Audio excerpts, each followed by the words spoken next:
Bismillah ve salatu ve selamu ala Resulillah ve ala alihi ve sahbihi ve men vala. Ebu Hamid el-Ghazali rahmetullahi aleyhinin Bidayetül Hidaye, Hidayet'nin mukaddimisi, yaki Hidayet kullanması namlıq kitabıda biz bugün uxlashdagi edep qoida yo'sullar haqida to'xtalib o'tamiz. G'azzali shundoq deydi: sen uxlamoqchi bo'lsang, o'rningni qiblaga qaratib sog'in deydi. O'ng yoningda uxla. Xuddi meyit o'z go'rida uxlagandek. Chunki meyitmi go'rida qiblaga qaratildi o'zi. Ya'ni o'zingni yotgan vaqtingda qiblaga qaratib uxla demoqchi. Sen bilgan uyqu o'limga o'xshash. Xuddi uyqudan uyg'onish bir terilishga o'xshash.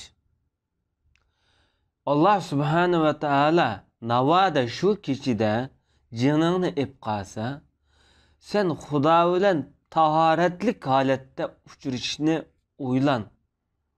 Tayyorliqing, vasiyating, yastiqing tuyda yezig'liq bo'lsin. Gunohlaringdan istig'for etgan holatda tövbekor holatda uxla. Qayta hech qanday gunoh qilmayman degan niyat bilan uxla. Bütün insonlarga yaxshilik qilaman qo'psam degan niyatda uxla. Eslisan sen qabrda mushtaq uxlaysan. Mushtaq yegani yolg'iz yotsa, qabrda faqat sening amaling, sening mush dunyoda qilgan yaxshi amallaring asqatadi.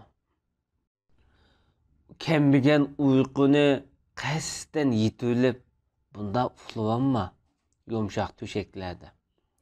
Uyqu demak odamning hayotini nabut qiladi.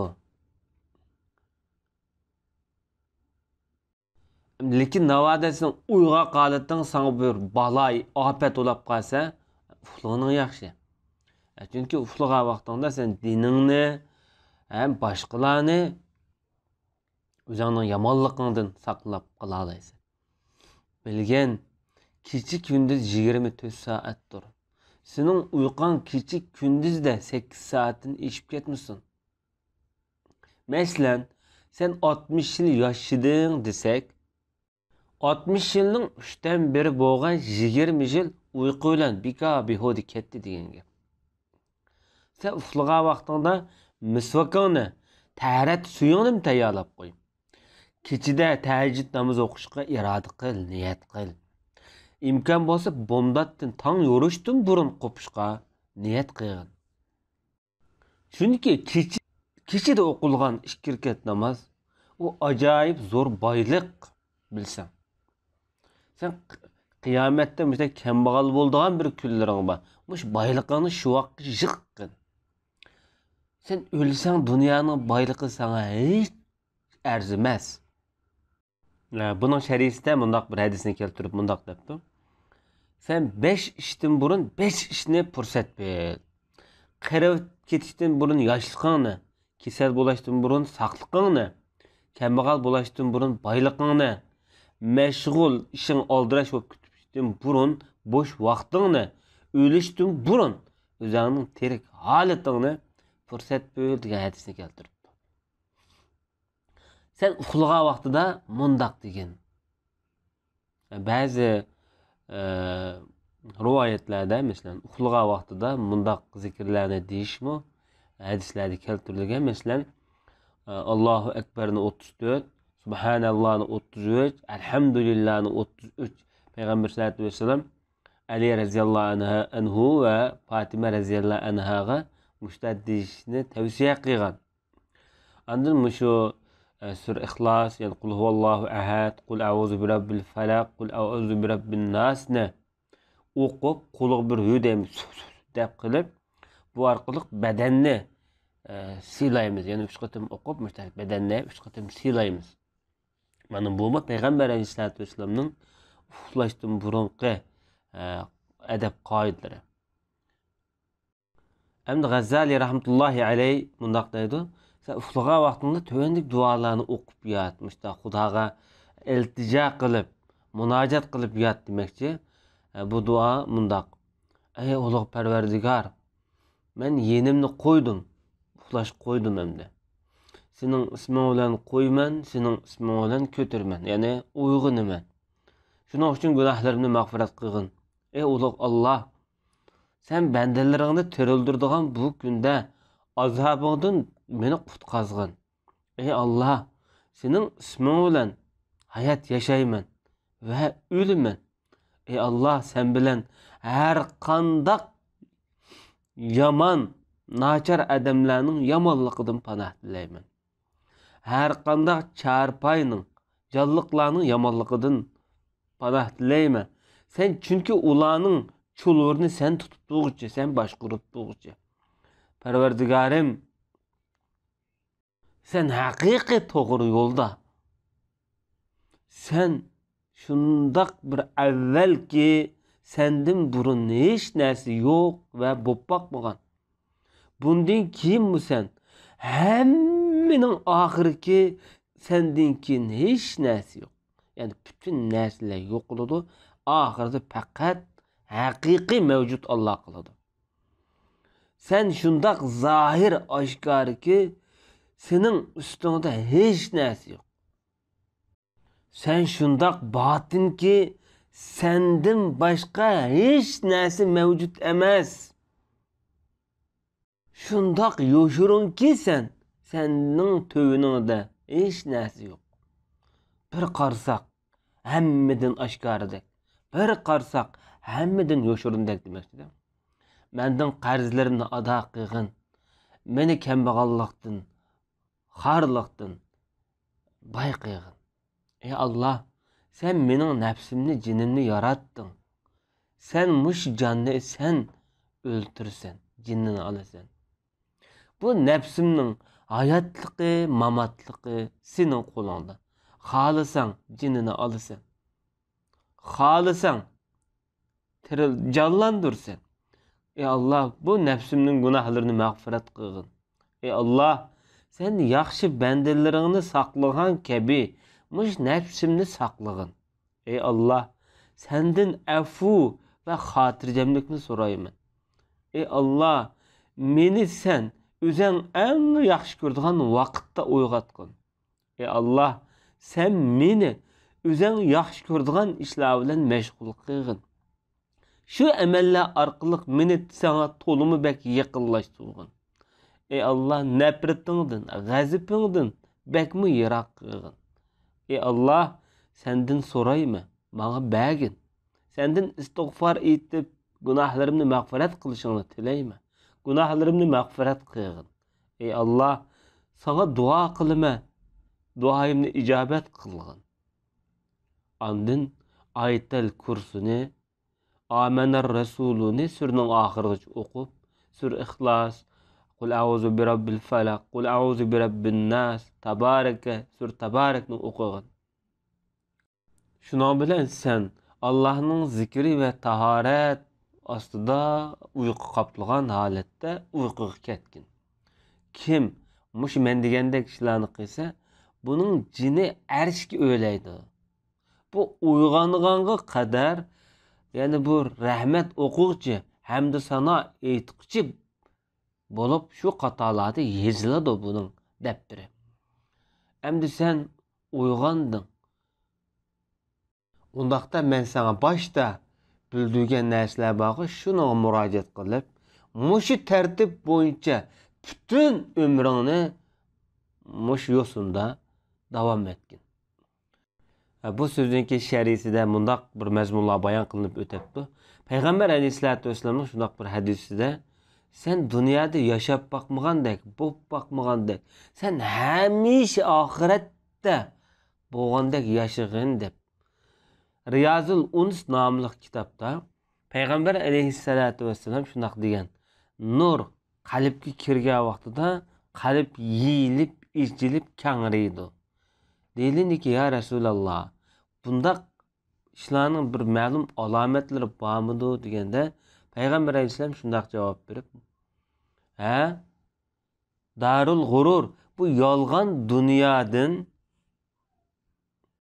yiroqlashish, mangulik dunyoga yuzlanish, o'lishdan burun o'limga tayyorlik qilish mana mushu qalbning içilişinin yoki qalbning nurga to'lganligining alomati belgisidir deb javob bergan.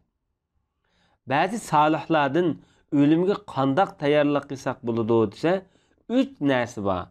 Birinchi, isil sifatlar bilan sifatlanish, harom ishlardan yiroq turish, ig'ir ishlarga sabr qilish degan bo'lsa, ba'zilar mundoq deydi. Hammamiz jannatning borligiga ishonamiz yo'q, lekin jannatni izlaydigan bir hirismanni ko'rmaymiz. Hammamiz davzaqqa ishonamiz yo'q, davzaqdan qochgan odamni ko'rmaymiz. Hammamiz o'limga ishonamiz yo'q, ammo o'limga tayyorlik qilgan odamni ko'rmaymiz deb bir qism solihlar shu dunyodagi kishilarning holatini shundoq go'zal tasvirlar bilan bayon qilib o'tgan. Xo'sh, endi G'azalining so'zi qaytib kelsak, agar sen deydi G'azali, mush yuqorqi men degan ishlarni boshdan tortib hozirgacha deb kundalik turmushingda davomlashtirish sana qiyin kelib qoldi. Shunda bo'lsa-mu, xuddi kasal odam o'zing bir kasalning shifo tepishini umid qilib, dorining ochiq zaharlariga chidagandek chida, sabr qil. Ömrünün qısqılığını oyla. 100 yıl yaşsanmı ölüsen sen. Şunun için senin ahiretteki turmuşun hayatına nispeten ölüp etken vaxtıda bu dünyadaki hayatın erzimez, yok bir narsa. Senin o dünyadaki ahiretteki hayatın mengülük hayat, ebedil ebed hayat. Oylap bak sen. Sen yıllap, oylap dünya tepiş üçün xarlık, xorluq, japa, mushaqqatni kötürep şunda terisen yo 20 yıl rahat yaşamam ki degan umidingda. Mengü rahat yaşaş arzusu da küllep, neç küllep muş musibet japalarga chidamam sen. Sen xamxiyalni bek jiqilvanma. Senin emellerin teximi ig'ir keladi sana. Ölümüm yaqinlashdi degan umidda, mo'lcherde yaşa.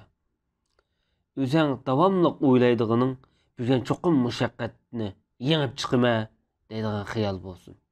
Belkim o'lib ketishim mumkin. Bugun sabr qilsam, ertaga o'lishim mumkin. Deb mushta o'yla. Chunki o'lim ma'lum vaqtda, ma'lum yoshda, ma'lum holatda odamga yetishmaydi. Hadisda mundaq bayon bor. Men bir g'ofil odamga hayronman deydi. Lekin uningdan bir narsa qattiq g'ofil emas. Davomli dunyo tamasida yurganga hayronman. O'lim uni davomli qurshab turibdi. Qaqaqlab kulgan odamga hayronman. Allah onundan razı mı? Allah onundan narazı mı bilmey tur.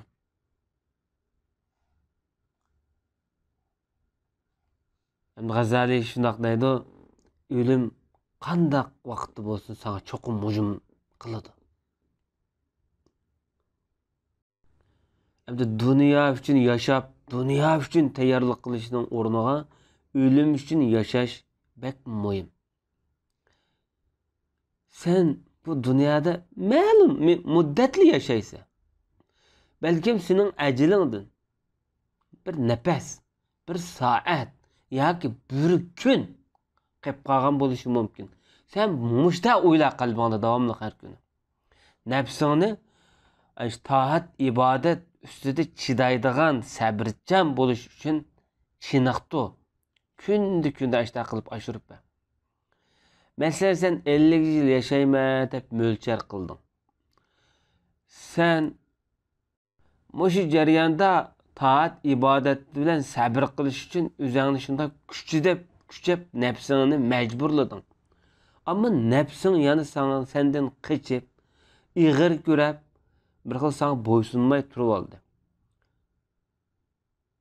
Lekin oxirida sen ishta qilaversan, sen o'lganda haqiqatan xushal bo'lsa. bu xuşallıqның cheki yo'q. Amma bulab et qilma, o'gin qilay deb kechiktirding. O'ylamag'an vaqtda o'lding. Cheksiz hasrat nadomati yashaysan. Demak, tang atqanda bütün xaloyiq kechini maqtaydi deydi. Bu bir maqal temsil, bu nemishada temsil ustida ketdi. Demak, bu maqal temsil nayatliqi japa mushaqqatga nayat ko'p chidaydigan, sabrchan, mushtaq odamlarga qartilgan bir maqal temsil. Sen o'lgan vaqtingda haqiqiy ishonchli xabar shu vaqt keldi. Shaksiz. Qur'oni Karimda ma'lum muddatdan keyin uning xabari keladi, bilib qolsa degan oyat bor. Biz bu dunyoda biz ko'rayotgan narsaning hammasi yolg'on. Yolg'on, ha? Bizni aldayotgan bir shakl. Hammasi. Dunyoning minishi hammasi bir odamni aldaydigan bir shakl. Bir sehrgar. Ammo bizni haqiqiy aldamaydigan ko'rinish qiyomatlik ko'rinish. G'azali shunaqa deydi hamda biz seni qandaq zikr qilish, buningki tartiblari, kundalik ibodat, qo'pish, turish va kaza ishlarning hammini deb yetaklab qo'ydik. Hamda biz sana tanishtirdig'imiz qanday namoz o'qish, qanday ro'za tutish, namoz va ro'zdagi adab, qoida, usullar, imomatchilik, o'lga, juma namozi qatorliq mazmunlarni keyingi darsimizda sana deb beraylik. Ve sallallahu ala nebiyyina Muhammed ve ala alihi ve sahbihi ecmaîn.